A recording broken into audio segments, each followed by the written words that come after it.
करवा चौथ व्रत की पौराणिक कथा। एक साहूकार के 7 लड़के और एक लड़की थी। एक बार कार्तिक मास के कृष्ण पक्ष की चतुर्थी तिथि को सेठानी सहित उसकी 7 बहुएं, उसकी बेटी ने भी करवा चौथ का व्रत रखा। रात्रि के समय जब साहूकार के सभी लड़के भोजन करने बैठे तो उन्होंने अपनी बहन से भी भोजन कर लेने को कहा। इस पर बहन ने कहा, भाई अभी चांद नहीं निकला है, चांद के निकलने पर उसे अर्घ देकर ही मैं आज भोजन करूंगी। साहूकार के बेटे अपनी बहन से बहुत प्रेम करते थे। उन्हें अपनी बहन का भूख से व्याकुल चेहरा देख बेहद दुख हुआ। साहूकार के बेटे नगर के बाहर चले गए और वहां एक पेड़ पर चढ़कर अग्नि जला दी। घर वापस आकर उन्होंने अपनी बहन से कहा, देखो बहन, चांद निकल आया है, अब तुम उन्हें अर्घ देकर भोजन ग्रहण करो।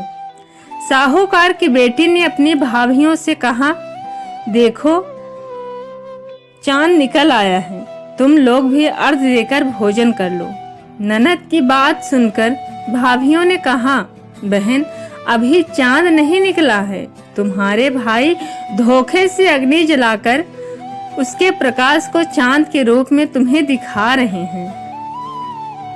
साहूकार की बेटी अपनी भाभियों की बात को अनसुनी करते हुए भाइयों द्वारा दिखाए गए चांद को अर्घ देकर भोजन कर लिया।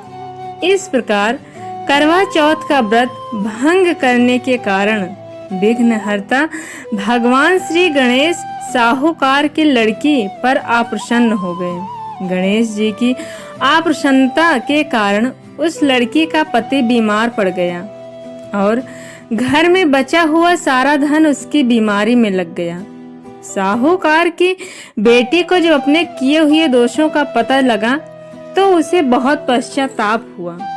उसने गणेश जी से क्षमा प्रार्थना की और फिर से विधि विधान पूर्वक चतुर्थी का व्रत शुरू कर दिया। उसने उपस्थित सभी लोगों का श्रद्धानुसार आदर किया और तदुपरांत उसने आशीर्वाद ग्रहण किया। इस प्रकार उस लड़की की श्रद्धा भक्ति को देखकर भगवान एकदंत श्री गणेश जी उस पर प्रसन्न हो गए और उसके पति को जीवन दान प्रदान किया। उसे सभी प्रकार के रोगों से मुक्त करके धन, संपत्ति और वैभव से युक्त कर दिया। बोलिए करवा चौथ माता जय। अब यहाँ से एक दूसरी कहानी प्रारंभ है जो भगवान श्री कृष्ण ने द्रौपदी जी को सुनाई थी। एक बार अर्जुन नीलगिरी पर तपस्या करने गए। द्रौपदी ने सोचा कि यहाँ हर समय अनेक प्रकार की विघ्न बाधाएं आती रहती हैं। उनके शमन के लिए अर्जुन तो यहाँ है नहीं, अतः कोई उपाय करना चाहिए। यह सोचकर उन्होंने भगवान श्री कृष्ण का ध्यान किया। भगवान वहां उपस्थित हुए तो द्रौपदी ने अपने कष्टों के निवारण हेतु कोई उपाय बताने को कहा। इस पर श्री कृष्ण बोले, एक बार पार्वती जी ने भी शिव जी से यही प्रश्न किया था, तो उन्होंने कहा था कि करवा चौथ का व्रत गृहस्थी में आने वाली छोटी मोटी विघ्न बाधाओं को दूर करने वाला है। यह पित्त प्रकोप को भी दूर करता है। फिर श्री कृष्ण ने द्रौपदी को एक कथा सुनाई। प्राचीन काल में एक धर्मपरायण ब्राह्मण के 7 पुत्र तथा एक पुत्री थी। बड़ी होने पर पुत्री का विवाह कर दिया गया। कार्तिक की चतुर्थी को कन्या ने करवा चौथ का व्रत रखा।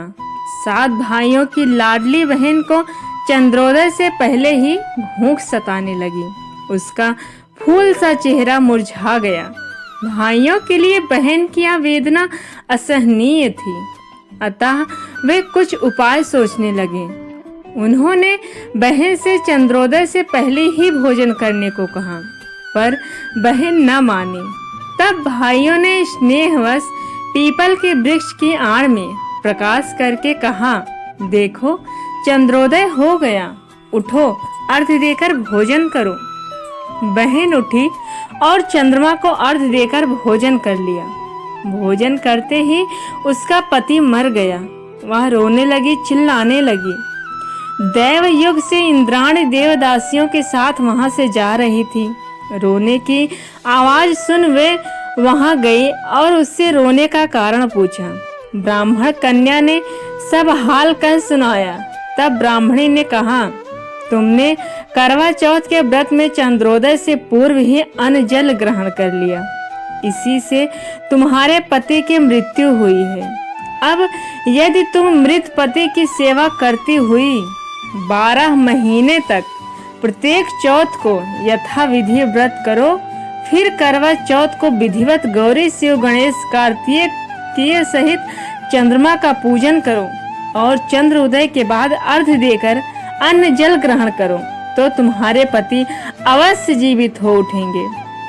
ब्राह्मण कन्या ने अगले वर्ष 12 माह के चौथ सहित विधिवत पूर्वक करवा चौथ का व्रत किया। व्रत के प्रभाव से उनका मृत पति जीवित हो गया। इस प्रकार यह कथा कहकर श्री कृष्ण द्रौपदी से बोले, यदि तुम भी श्रद्धा एवं विधिवत पूर्वक इस व्रत को करो तो तुम्हारे सारे दुख दूर हो जाएंगे और सुख, सौभाग्य, धन धान्य में वृद्धि होगी। फिर द्रौपदी ने श्री कृष्ण के कथानुसार करवा चौथ का व्रत रखा। उस व्रत के प्रभाव से महाभारत के युद्ध में कौरवों की हार तथा पांडवों की जीत हुई। बोलिए करवा चौथ मैया की जय। श्री गणेशाय नमः। प्लीज आप लोग हमारे चैनल को लाइक, शेयर और सब्सक्राइब करें। धन्यवाद।